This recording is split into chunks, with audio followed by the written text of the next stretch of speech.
Hey guys, how's it going? Oh my goodness, so sorry I haven't updated in so long. My baby is now currently 19 weeks old, over 4 months old. It's just been such a whirlwind and craziness, good craziness. So I haven't had a ton of time to do the videos, but I was like, okay, it's the 4 month mark. I need to do a video and update all my guys on YouTube and, just for posterity's sake. So I wanted to give my C-section story just to help those ladies out there who might be having a C-section or who are considering having a C-section. So as many of my subscribers know, I basically had to have a C-section since pretty much the beginning because my baby was breech the entire time. At 37 weeks, we had the option to get an ECV or external cephalic version. A few days before that, I had an ultrasound and my amniotic fluid was on the low side, and my doctor pretty much discouraged against it. And being it was my first child, it wasn't going to have a lot of room for him to move the baby. So I just said, hey, I'm going to take my chances. Let's see if the baby moves on his own. And pray for the best. I did everything. I did the whole acupuncture, moxibustion. I did lying upside down on the couch. I did smoke by my toe, which is the moxibustion. So look it up. I just would tell my husband, okay, I'm gonna go smoke my toe now. I did chiropractor. I had a chiropractor work on me. There's some various techniques they can do, which supposedly helps breech babies flip. So anyway, my scheduled C-section date came. It was one day before my due date, November 2nd, 2016. Baby hadn't flipped yet. I hadn't gone into labor. I had some Braxton Hicks, but nothing crazy. So that was D-Day, man. Went in. And my call time, I call it call time because I'm in show business, but my scheduled time before the surgery was 2 hours ahead, which was 8 a.m. because he planned on doing the surgery at 10. Got there, registered, did all of that. I was surprised. I thought they would do another ultrasound on me just to make sure the baby hadn't flipped upside down yet, but my particular hospital didn't, so I guess that wasn't in their protocol. So if that's something you want to do before having a C-section, definitely bring it up with your OB because, yeah, it was happening. And I think the doctor probably figured, well, I'm getting paid for a C-section today. It's going to happen, whatever, if the baby isn't upside down, whatever. So, yeah, so I definitely was actually pretty scared and trepidatious about the whole thing. I'd never had surgery. I talked to him about making my incision as low as he could. And I just was kind of freaked out because I'd never had surgery. But the whole thing was actually really peaceful. It was actually kind of surreal once I got into the surgery room. But anyways, they prepped me. They actually said my doctor was held up at another delivery at another hospital, so they had to delay it a little bit. So I actually didn't end up getting wheeled into the room until about 10:30. They made my husband stay outside of the room while I was inside getting my spinal done, which I thought was really interesting. I was like, okay, so he can be in here for the surgery, but he can't be in here for administration of the anesthesia, which is weird. But yeah, the spinal didn't freak me out. My doctor had me lean over and he held my hand, which was really sweet during that. So yeah, I guess the most painful part was the initial anesthesia for the actual spinal, because it was just like a lot of pressure. But being I've had IVF and had a ton of needles put into my body, it didn't really wig me out that much. I just made sure I was super still. And once that happened, they laid me down very quickly. I felt the wash of warmth, through my legs and down to my toes. My husband came in. I could sort of feel my toes a little bit though, and so I was telling the anesthesiologist, like, hey, I think I can still feel my toes. And he was like, oh, don't worry, he's gonna pinch you and do all these tests and everything before he actually makes the incision, so don't worry. So I'm like, okay, cool. So I'm just chilling, smiling at my husband. And then a few minutes later, he's like, yeah, he cut into you like 5 minutes ago. I was like, what? So they totally tricked me. I guess that's a technique that they use to trick ladies about not being scared of being cut into with the anesthesia and all that. So he'd already been going away at it. Oh, and one thing, I did have to state my name and that I was having a C-section before he started. So I did that. I don't remember getting my arms strapped down. I remember some ladies saying they had that done, but I didn't have my arms strapped down. I mean, I just figured, hey, just be still anyways. And then what surprised me too is my husband started videotaping the whole thing.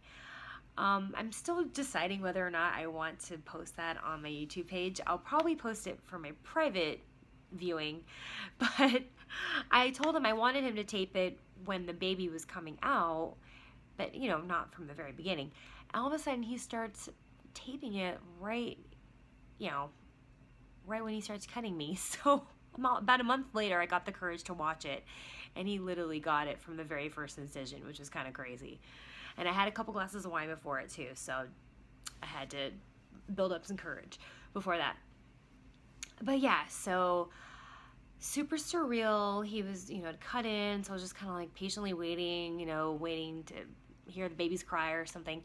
Then all of a sudden he starts majorly pushing into my abdomen, and I'm just like, ugh, ugh, ugh. I feel like I'm being sort of punched around the playground. Like, it didn't hurt, but it felt like I was being like manhandled. And later my husband was like, yeah, him and his assistant were majorly pushing down on you. So that really surprised me. I was like, whoa, I didn't realize that they were going to be majorly manhandling me and my baby, but I guess that's protocol. And in the C-section video, I'm literally like gasping. I'm just like, so, because it's just like them actually pressing down on me, which is crazy. So yeah, so then I hear a bit of a cough and then finally a cry from my baby that came out. He's so sweet. My doctor, bless him, he forgot to show the baby to me, my baby.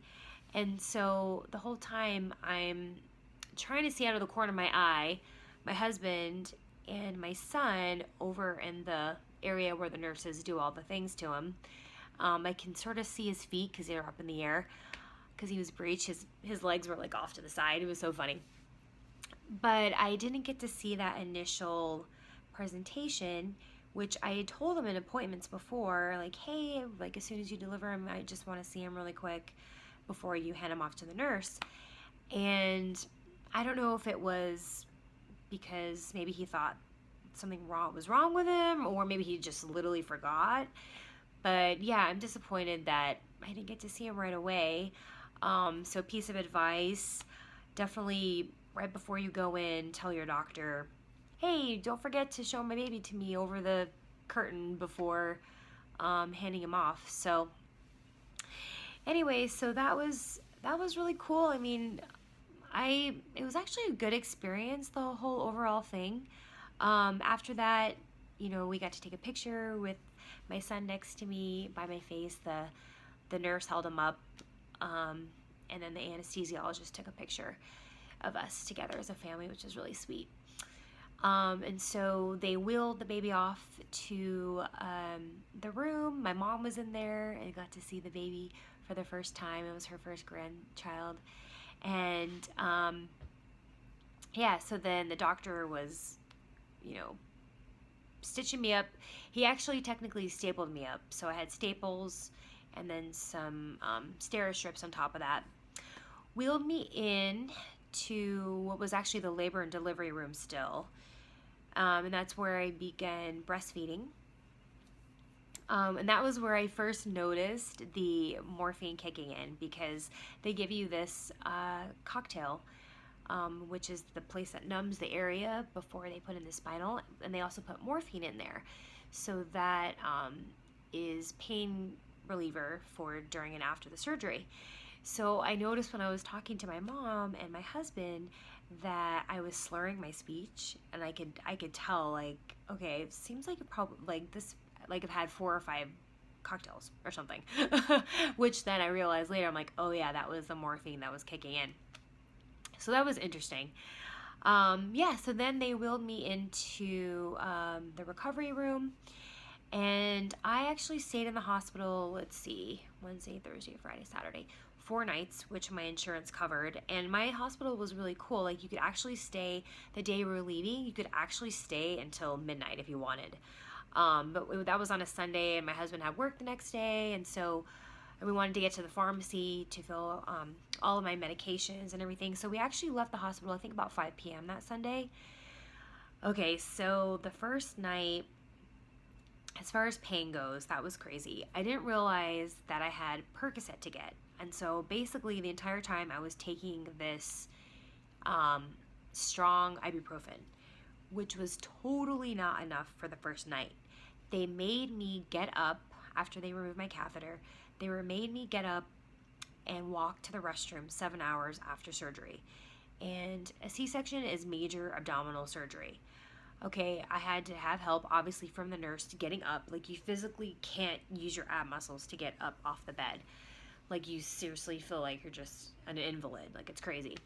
And that was the worst pain. I was like, okay, now I'm paying for it with the feeling of labor and stuff, because I didn't get to have the feeling of labor. But this was like shooting pains up and down my abdomen, down to my legs. That was so painful.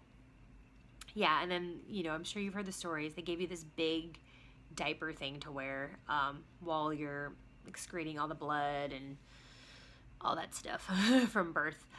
I also had the option, I wanted to actually encapsulate my placenta. So our hospital gave the placenta to my husband right away. So he had to run it home and put it in the freezer. And my placenta lady came a few days after, or maybe it was a day after I got back from the hospital, to clean it and dehydrate it and encapsulate it. So that was actually really cool, because I got to see this organ that I made, and I actually took pictures of it next to my baby, along with the umbilical cord. It was just really cool. Oh, speaking of the umbilical cord, I also wanted my husband to cut the umbilical cord, and my doctor also promised that, and he still cut the umbilical cord. So 2 things, 0 for 2, we asked for. So before you go in, or before he slices you open, just remind him, hey, I want to see the baby. And number 2, my husband wants to cut the umbilical cord. Of course, if there was something life-threatening and all that, then of course I believe in the doctor doing all that. But I wish my husband had had that experience. So that was another thing. And my doctor did an amazing job, so I don't want to sound ungrateful, but at the same time, those were my requests, and he forgot. And hey, he probably would need a reminder, because that day he actually delivered 2 babies before me. So he probably was having a crazy day and can't remember everyone's requests. He's got a million patients. So that's a tip right there. So anyways, after that first night of crazy pain, at that point, I was requesting the Percocet, and they're like, sorry, it's been 24 hours since you had the surgery. You could only have this other medicine. So I was like, fine. But those worked okay. I just wish I had requested the Percocet earlier. I didn't know that was available. So anyways, it was just crazy getting up and down with, well, actually, I wasn't getting up and down. My husband was getting up and down, bringing the baby to me with breastfeeding, because, like I said, you literally feel like you can't use your abs at all, because you were just sliced into. So yeah, so he was bringing the baby to me for nursing and everything, all 4 days. They wanted me to take a shower and walk around a lot. Oh man, it was so tough. I think by the 3rd day I walked around the maternity ward, and I pushed around the little bassinet thing with the baby in it too, I think on the last night I was there. But yeah, I mean, the quicker you can get to walking, the better, because it does speed your recovery. But it was tough. And, I'm a trained ballet dancer and all these things, and I exercised throughout my pregnancy, but trying to like walk is tough in the hospital. So I would say by the last day, I was pretty good at shuffling around the maternity ward.